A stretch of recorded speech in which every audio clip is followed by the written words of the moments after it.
So you say you want an emotionally available man or woman and you just can't find them. But do you actually want that? Because if you do, you may not be equipped to handle it. And the fact is that this requires a great deal of self-awareness on your part for when this other person does express their emotions. And then there's the other part that I really want to dive into about someone who's being emotional versus someone who's actually emotionally available, because they're very different. And I want to also touch on why we can be attracted as human beings to the emotionally unavailable person and what is actually really behind that subconsciously. There's a lot of subconscious programming that's happening in all of these decisions when we meet someone new. And so there's this big difference between expressing our emotions vulnerably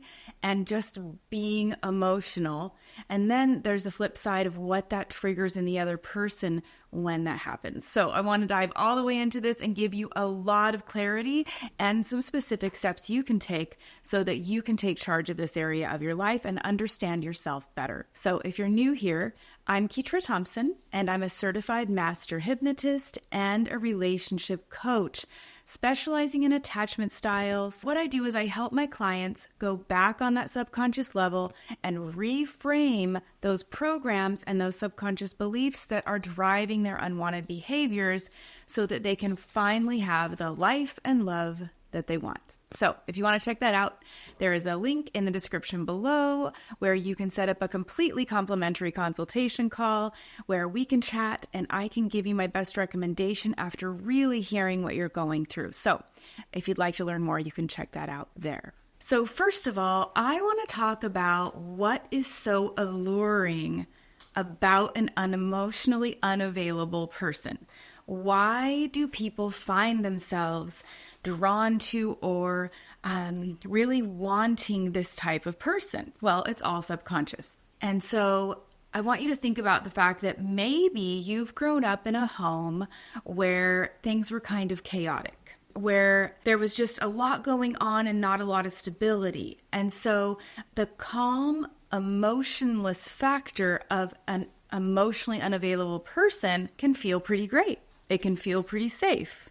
It can feel like, oh, I can't rock this boat. And so if you grew up having to manage how you felt and your expression of your feelings because you might really upset the people around you or you didn't know what kind of reaction you'd get back from them, then it can be really attractive when you meet someone who's emotionally unavailable because they feel so calm and so stable. And so this can also be attractive when maybe you had an emotionless home.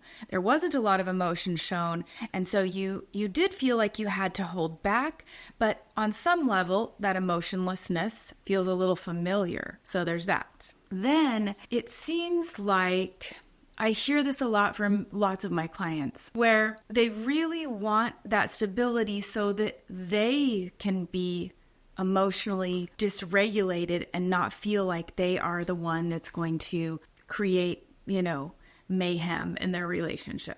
And when that's the case, a lot of times the story behind that, I especially hear this with women, is that they feel like they're too much emotionally. And if this other person isn't really wavering in their emotions, then maybe they can be allowed to be too much with them. But it doesn't always play out that way with a truly emotionally unavailable person.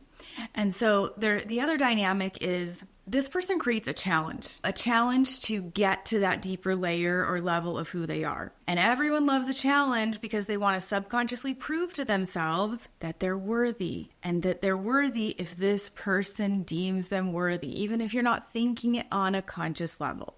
And so there's this built-in challenge of being able to reach that person. So before I go too far with why we can be attracted to the emotionally unavailable person, I want to talk about emotional availability versus just emotional or emotional triggers. There is a big, big difference. And so triggers are really unhealed emotional wounds inside of ourselves, usually triggering shame and fear. And that shame wound can be triggered anytime someone doesn't know how to respond to something, anytime someone doesn't know what you're really asking for, feels judged, feels inadequate. And so even normal communication for some people, you're communicating calm and centered to your partner, and they have a big emotional trigger. There is an emotional wound there. Now, everyone has them from time to time, but when you're dealing with someone who has a lot of them, it seems to be like you're walking on eggshells. You don't ever know what reaction you're going to get from them. And so that can be confusing, thinking, well, they're emotionally available, all right. They are emotional all the time, but it's in a very explosive, triggered, reactive, reactionary way, defensive, blame shifting, all that kind of stuff. So there's that. Now, when that's present, sometimes, I use this term sparingly, but when I do talk about sort of the narcissistic spectrum, which there is quite a spectrum, you can also have kind of the drama addiction. And so the drama addiction is about unconsciously wanting the chemicals to be released inside your body every time you have a conflict, every time you have a disagreement. And so sometimes you'll be with a person who will purposely create conflict to create distance with you because they don't want closeness, they're afraid of vulnerability, but also so they can get the adrenaline rush, so they can get the chemicals released in their body to give them that boost, that zing. So it's kind of like negative attention is still attention. And some people use that kind of pattern to get their fix, really. And along those lines, oftentimes the people in that narcissistic spectrum can be very love bombing. And so you might think this person is really emotionally available because they're love bombing. Now, there's kind of two sides to that. When you're dealing with a dismissive avoidant, oftentimes in the first 5 months or so, it can feel a little bit love bomb-ish because they're saying all the things, they're telling you how much they miss you, want to see you, all the things. And they're doing it because the reality of real feelings haven't come into play yet. And so when that happens and there are real feelings and a real connection, they tend to pull back and then they withhold. Now, when you're dealing with a narcissist who's love bombing, they have the ultimate goal of locking you in so you can't get away. So they will love bomb until they can isolate you, commit to you, even marry you. And at some point, that switch will flip and you will see the reality of who they are. And so sometimes people could confuse emotionally available people with love bombers because they think, oh, they're so open and affectionate and they're telling me how they feel and all of these things. And they are, but you haven't given it enough time to really see what this person is about and the consistency behind it and whether actions match up with words and all of that. So that doesn't necessarily mean that they're an emotionally available person. The other thing that is really a sort of a red flag that you can notice in the person who might be emotional, but not necessarily emotionally available is they have this push-pull dynamic. They kind of pull you in and want you close and then push you out. And so when they pull you in, they might feel very sincere and like they're being open and vulnerable with their emotions or their affection. And they're not necessarily an emotionally available person. They're creating a push-pull dynamic, not only because of their own fears of vulnerability and intimacy, but maybe also to get that adrenaline rush as well.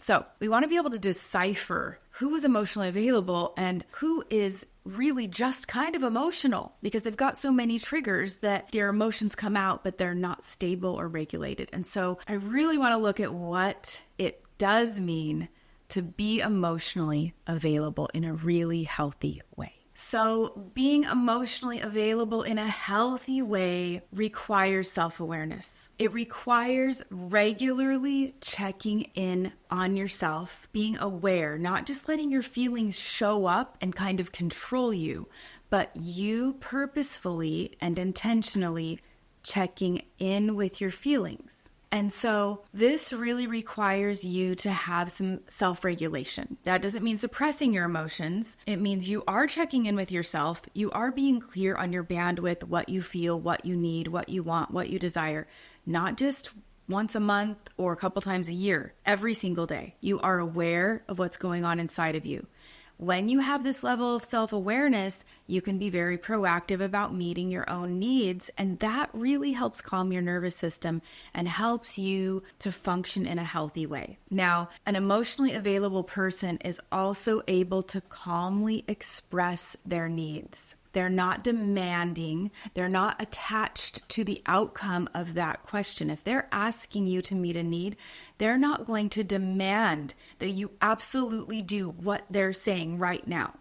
They're going to be open to dialogue, to communication, to you saying, you need to know more. You need to understand more. Can you put some thought into it? Can we work together and meet in the middle? Whatever that is, you're not going to have this controlling type response of where that person is really just, this is how I want it done. And when you say no, they bully you and they, negotiate in a way that is not taking your needs into consideration. So they're able to calmly express their needs without attachment to the outcome, knowing that you are an autonomous human being and you can put some thought into it or say yes or say no. Now, they're sharing feelings in real time. So we might say that we are telling someone about our day. We might say we're saying, oh, I went here today and I did this and I ate here, and you're giving the details, but that's not actually real emotional vulnerability in sharing.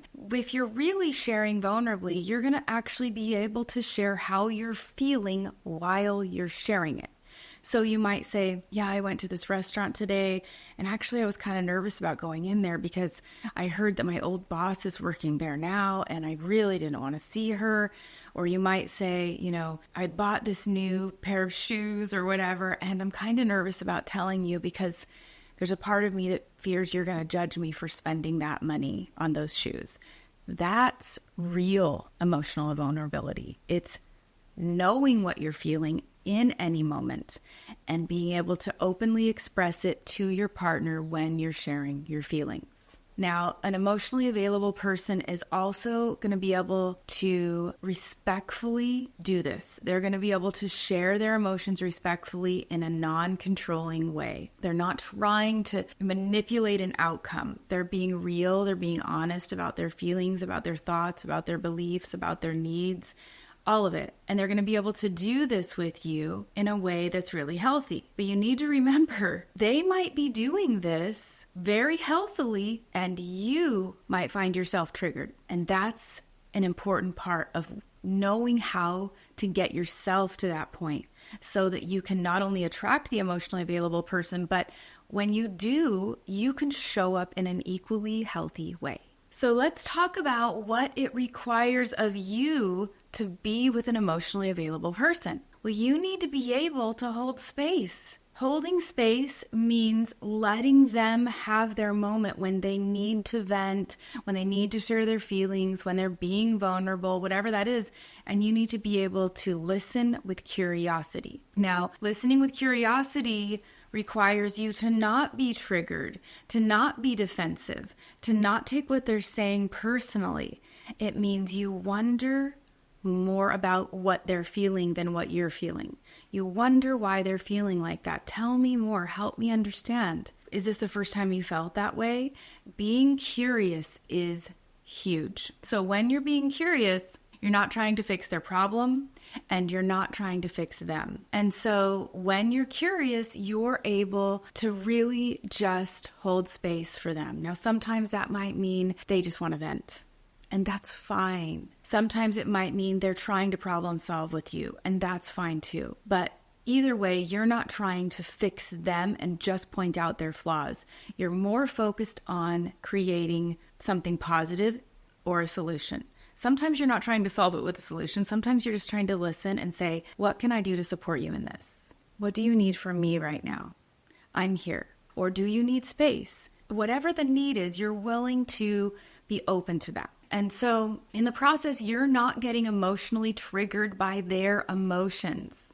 This is huge. So if that person is having big emotions, it could very well trigger you to go into a kind of a panic state. So you need to be emotionally available so that you can hold space when the other person has emotions. Because let's face it, whether they're men or women, they're supposed to have emotions. It's normal, it's healthy, and it's good for them. And so you need to be able to know that you have the ability to hold space and that it's normal. Instead of going back to some subconscious programming that tells you that, oh, this is weak or this is not okay or whatever. Because I've even heard from some men that they've been with women who don't know how to handle their emotions. And so it really does go both ways. So why this is hard to do in reality is that we have those subconscious programs, we have those triggers. Sometimes we haven't cultivated enough empathy. We might have a lack of empathy, and that person or us, we can't be curious. And so we can tend to have this compulsion to fix other people where we want to fix them. We want to people please because somewhere on a subconscious level that is convincing us that we're worthy. And the times we weren't chosen or loved well as a child, we can kind of redeem by fixing this person and being chosen by them. And it just doesn't work that way. And so we also have to be willing to take up space.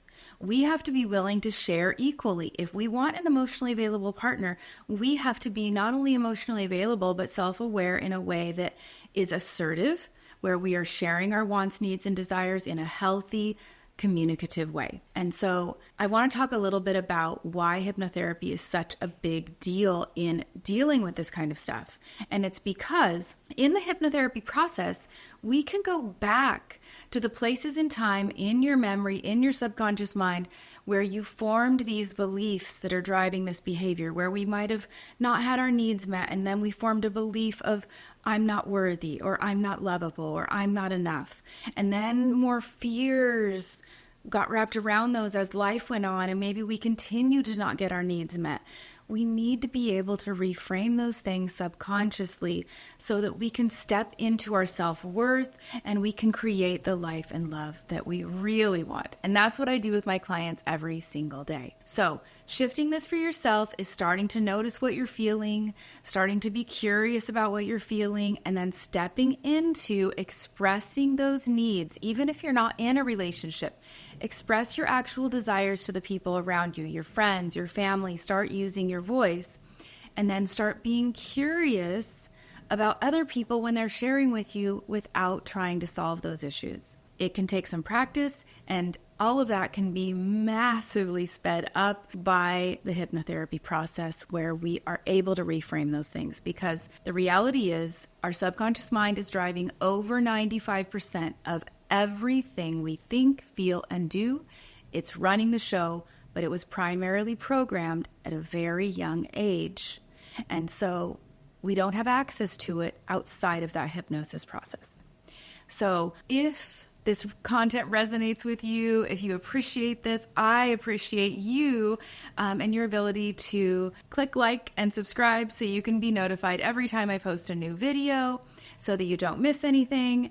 And I appreciate hearing from you in the comments so that I know what you'd like to hear more of in the future, what questions you might have about this, or even what struggles you're dealing with. So I'd love to hear from you in that regard as well. And until next time, I hope you curate a life by your own design.